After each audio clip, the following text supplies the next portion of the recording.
Bonjour, voici le cinquième et dernier volet de cette série sur les solutions de haute disponibilité avec SQL Server. La rapide présentation, Ariane Papillon, MVP Data Platform. N'hésitez pas à vous abonner à la chaîne YouTube. Nous avons vu dans les 4 vidéos précédentes les différentes solutions de haute disponibilité. Le log shipping, le database mirroring, les instances en cluster et les groupes de disponibilité Always On. Nous allons ici en faire une petite synthèse et parler de l'édition standard. L'ensemble des fonctionnalités de haute disponibilité que nous avons vues jusque-là est bien sûr disponible en édition entreprise. Qu'en est-il en édition standard et quelles sont les différences avec l'édition entreprise? Pour le log shipping, cela fonctionne à l'identique dans les deux éditions standard ou enterprise. Concernant le database mirroring, l'édition standard nous limite au mode synchrone et nous interdit donc le mode asynchrone. Pour le clustering, la limite est le nombre de nœuds, là où l'édition entreprise nous permet de monter des clusters multi-nœuds jusqu'au maximum du système d'exploitation. L'édition standard ne supporte avec SQL Server que 2 nœuds de cluster. Pour les groupes de disponibilité Always On, la limitation est encore plus drastique. La fonctionnalité s'appelle d'ailleurs les groupes de disponibilité basiques, et elle n'existe en édition standard que depuis SQL Server 2016.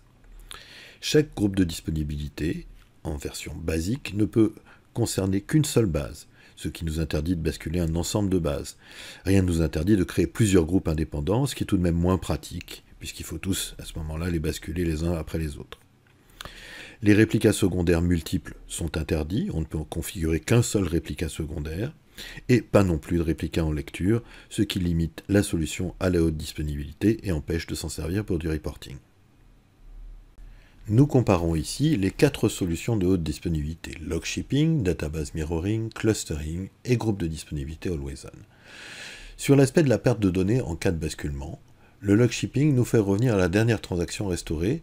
Il y a donc une perte de données potentielle. Pour les autres solutions, les seules données perdues sont les transactions non validées au moment du basculement.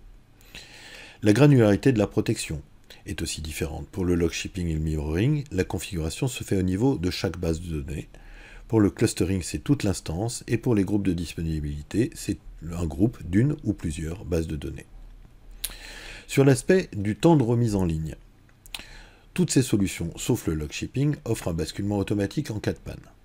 À noter que le temps de basculement d'une instance en cluster peut être un peu plus long que les solutions basées sur un réplica actif.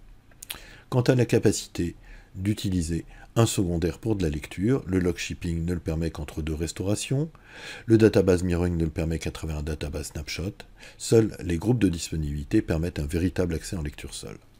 Concernant le nombre de réplicas, seul le log shipping et les groupes de disponibilité supportent plusieurs réplicas secondaires.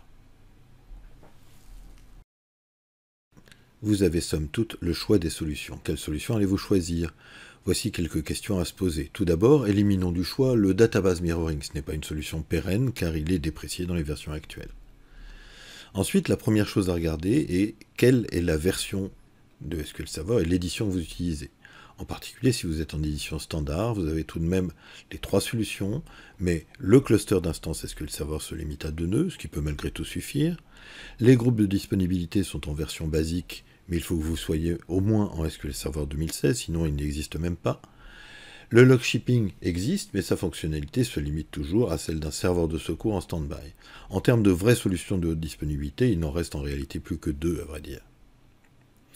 Est-ce qu'un réplica de données est nécessaire? Dans beaucoup de cas, le stockage est déjà en SAN, et il existe déjà une réplication entre baies SAN. On peut se poser la question de savoir si c'est pertinent ou non de superposer une réplication au niveau logiciel. Le mode de récupération des bases de données, nous n'en avons pas parlé jusque-là, a aussi son importance. Toutes les configurations avec un réplica nécessitent que la base de données soit configurée en mode de récupération full. Le mode de récupération simple n'est pas pris en charge. C'est valable pour les groupes de disponibilité, le database mirroring et le log shipping. Si les bases de données doivent rester en modèle de récupération simple, il ne reste plus que la mise en cluster de l'instance. Une question importante est également la bande passante, en particulier si vous avez un site distant et que vous vouliez y installer un réplica. Avec un réplica sur un site distant et une bande passante faible, seuls les modes de réplica asynchrone seront possibles avec ce site. Et le basculement ne pourra donc pas être automatique avec une réplication asynchrone. Une autre question qui est souvent posée, c'est j'ai des machines virtuelles. Est-ce que j'ai vraiment besoin d'une solution SQL Server? Est-ce que je peux m'appuyer sur la solution de virtualisation tout simplement? En général, la réponse est que la solution SQL Server offre des fonctionnalités que n'offre pas la virtualisation. Il est assez fréquent de monter des groupes de disponibilité répliqués entre serveurs virtuels. Cette présentation sur la haute disponibilité avec SQL Server se termine. Merci pour votre attention et à bientôt.